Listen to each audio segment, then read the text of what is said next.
Today we have something slightly different. We have some portable power banks with us and we're going to be testing them out. These power banks are from Cuktech, which is actually named after Slobodan Čuk from Serbia. He's a Serbian inventor. He has famously invented DC to DC circuits, and Cuktech has named their company after him. Today we've got three different power banks: Cuktech 10, 15 and 20. And they have a few important differences and a few things and gotchas. The biggest and probably the most important difference is the physical size and also the capacity. So we have the 10,000 milliamp, the 20,000 milliamp and 25,000 milliamp. Obviously they have different sizes. So let's open them up and see what we've got inside. We'll start with the smallest and work our way up. In the package with the small one, we have the power bank itself and we have the cable. This is a 240 watt cable and all three of them actually come with it, which is pretty cool. It's not particularly long cable. I believe it's only about half a meter in length, but it's a nice cable. It actually says on the side here, it supports up to 6 amps. In comparison to most power banks, they've kind of gone with a slightly different form factor.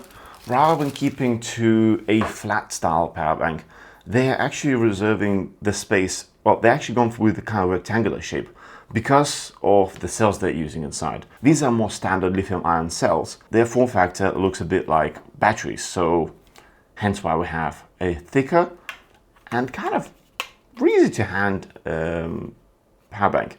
It's not particularly heavy either, it's kind of nice. The power bank itself has a little screen on the front here, and we have two connections at the top here. We have the Type A and Type C.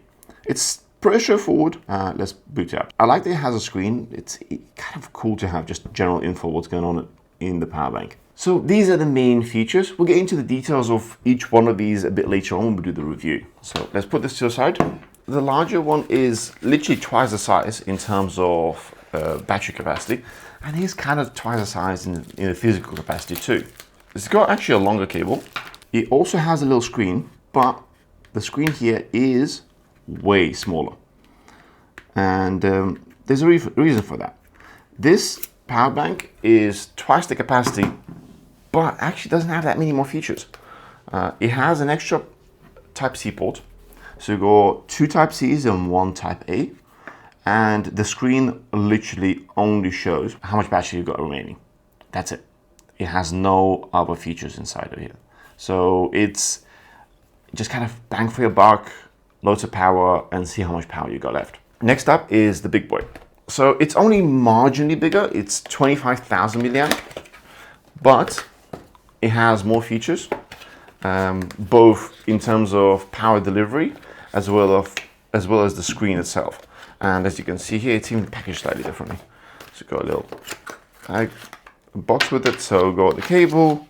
You even have a little carrying case. So it's definitely more premium, and even comes with a little manual. It is the most expensive as well, and probably a bit of an overkill for most people. I really like the design of this.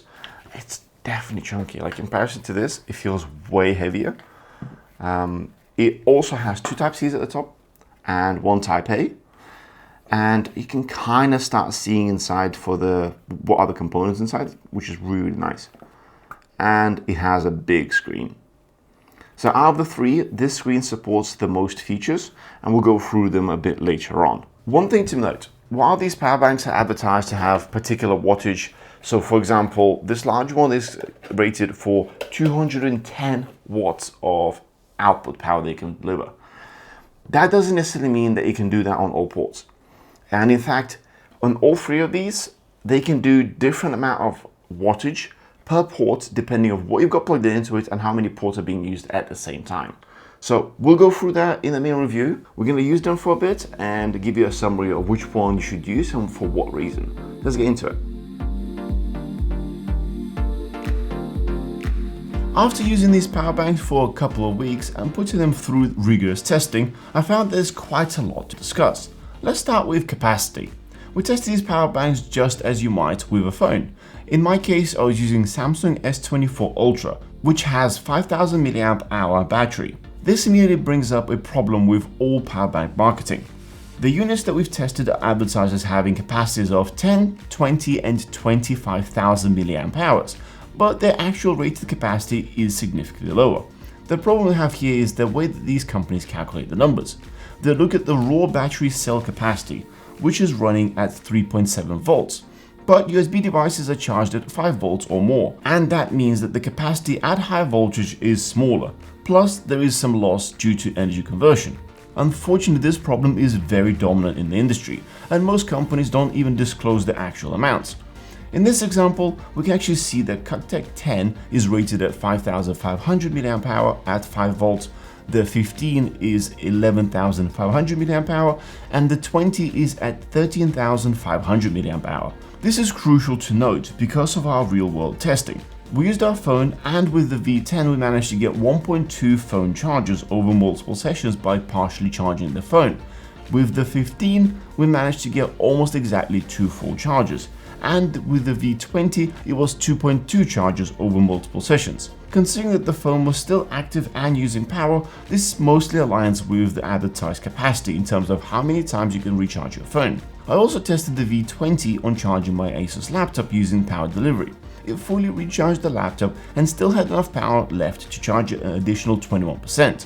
For context, when running PCMark Modern Office battery test, my laptop lasts about 5 hours and 15 minutes on its original battery, and the power bank provided an extra 6.5 hours, which is extremely useful when you're on the go or working somewhere without access to a power outlet. When it comes to charging up the power banks, this is actually quite interesting. The V10 and V15 models support up to 90 watt charging, while the V20 supports even higher at 110 watts. However, as with any batteries, just because they can handle high wattage doesn't mean it's always the best choice. We tested 3 different chargers: a 22 watt unit from Samsung, a 65 watt GAN charger from Ampere, and a 130 watt laptop charger from Dell. While the upgrade from the 22 watt to 65 watt made a significant difference, the jump to 130 watts was almost negligible in comparison. When charging up the V10 and V20, both provided an estimate time to fully charge, which was actually quite accurate, with about 10 minutes of the actual time. One cool thing that I saw is the ability to use the power bank to charge other devices while it is being charged itself. This is especially useful with the V20. For example, you can set it to charge your laptop on the high power cable and a phone at the same time, as it gradually recharges from the wall. Although it will eventually run out of power, if you're using the device intermittently or leave them charging, then you can effectively use single wall plug and some cables to charge your power bank and 2 devices simultaneously, which is really convenient. Now let's talk about the outputs of these devices.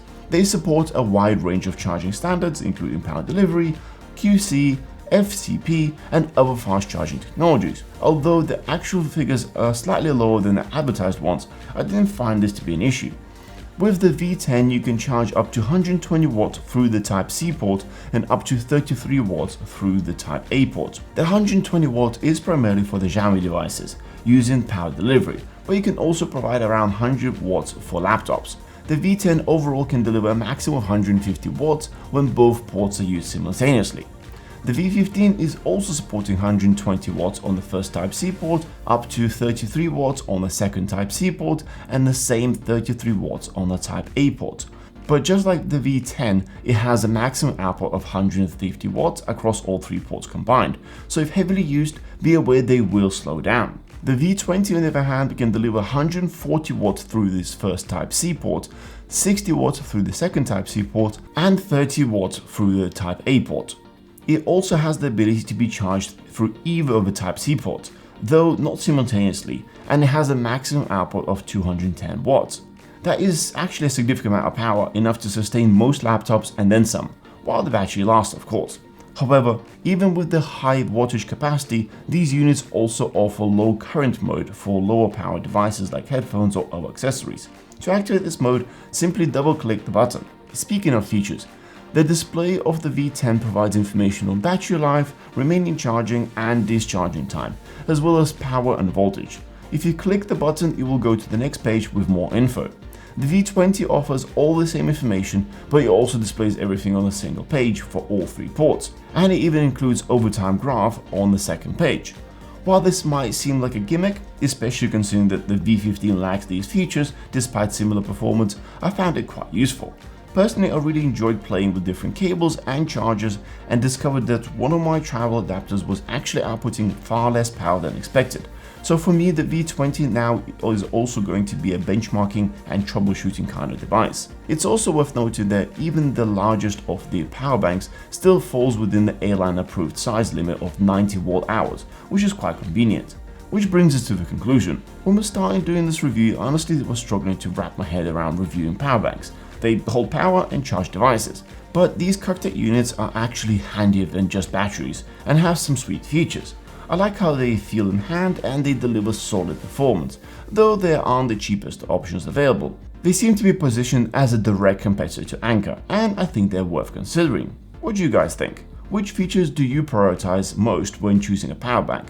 Capacity, charging speed, or portability? Let us know in the comments below. Thanks for watching. If you think these power banks might be what you need, check out the links below for more details. Don't forget to like this video and subscribe for more. We'll see you in the next one.